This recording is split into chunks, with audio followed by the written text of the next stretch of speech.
Hello বন্ধুরা, সবাই কেমন আছেন? আজকের আবারও একটি নতুন ভিডিওর মধ্যে তোমাদের ওয়েলকাম। আশা করছি সবাই ভালো আছো। শীতের মরশুম, প্রায় সবারই বাগানে ফুল ফুটে আছে আর সবাই ভালোভাবে বাগান করছো। তো বন্ধুরা, আজকে আমি যে গাছটি দেখাবো, গাছটিকে দেখে তোমরা কি চিনতে পারছো? বুঝতে পারছো? গাছটিকে দেখে মনে হচ্ছে যেন কোনো একটা অর্কিড গাছ বা কোনো একটা বাম্বু লিলি যেটাকে বলে, তার মতো পাতাবাহার জাউ কাটা হবে। কিন্তু বন্ধুরা, এটা সেই গাছ নয়, এটা হলো পায়েস পাতা। তোমরা যারা নার্সারিতে যাও বা গাছের স্টল যেখানে আছে যাও, কেউ হয়তো দেখেছো, কেউ হয়তো দেখোনি। এটি নাম হচ্ছে পায়েস পাতা বা পোলাও পাতা। এর বিজ্ঞানভিত্তিক নাম প্যান্ডানাস অ্যামব্লিফোলিয়াস। এই গাছটি, এর পাতা ব্যবহৃত হয় রান্নার। আমরা যা ভাত রান্না করি বা পোলাও রান্না করি, যদি এর পাতা এতটুকু কেটে ভাত রান্নার পর দিয়ে দেওয়া যায়, যখন ভাত থেকে ঢাকনা চাপা দিয়ে, তো পুরো পোলাওয়ের মতো সুগন্ধ বার হয়।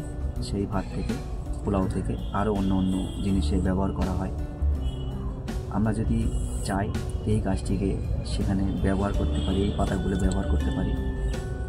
তো বন্ধুরা, যদি তোমরাও এই গাছ তোমাদের বাগানের সংগ্রহে রাখতে চাও, একটি দেখতেও সুন্দর লাগে গাছটি, যখন ঝাঁকড়া হয়ে যায়। আমার গাছটি বয়স খুব একটা না, তাই গাছটা এখন দেখতে পাচ্ছ পাতা কতগুলো কেটে নিয়েছে।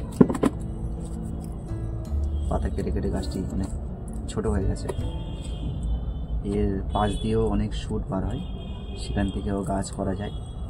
এই সাইডটি শুট বার হয়, সেখান থেকেও গাছ করা যাবে।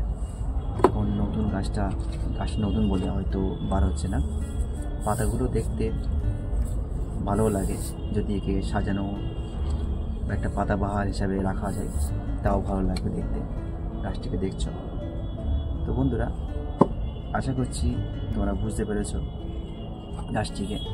যদি তোমরা এই গাছটি সংগ্রহ করতে চাও, যারা যে নার্সারিতে যাও বা কোনো গাছের দোকানে গিয়ে যদি বলো যে আমাকে একটা পায়েস পাতা গাছ এনে দিতে, তাদের কাছে যদি না থাকে তারা এনে দিতে পারবে সহজেই।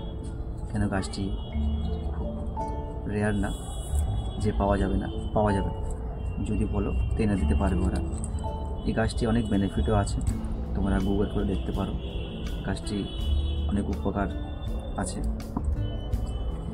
তো বন্ধুরা, গাছটিকে ভালো করে দেখে নাও, পাতাগুলো চিনতে পারবে না। যদি বুঝতে পারো, একটি স্ক্রিনশট নিয়ে নেবে, স্ক্রিনশট নিয়ে বুঝতে পারবে। গাছটিকে একটা জিনিস দেখলে বুঝতে পারবে, এই যে শেকড় আছে, দেখবে শেকড় উপর দিয়ে নিচে চলে গেছে। এর এইটাই বৈশিষ্ট্য। যতই গাছটা উপরের দিকে যাবে, তত শেকড়গুলো এখান থেকে নেমে এখানে চলে আসবে, আর এখান থেকে নতুন নতুন সুর বার হবে।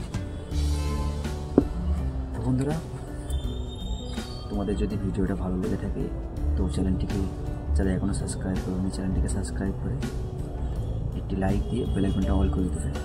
ভালো থেকো সবাই, আবার দেখা হচ্ছে নতুন কোনো ভিডিওর মধ্যে।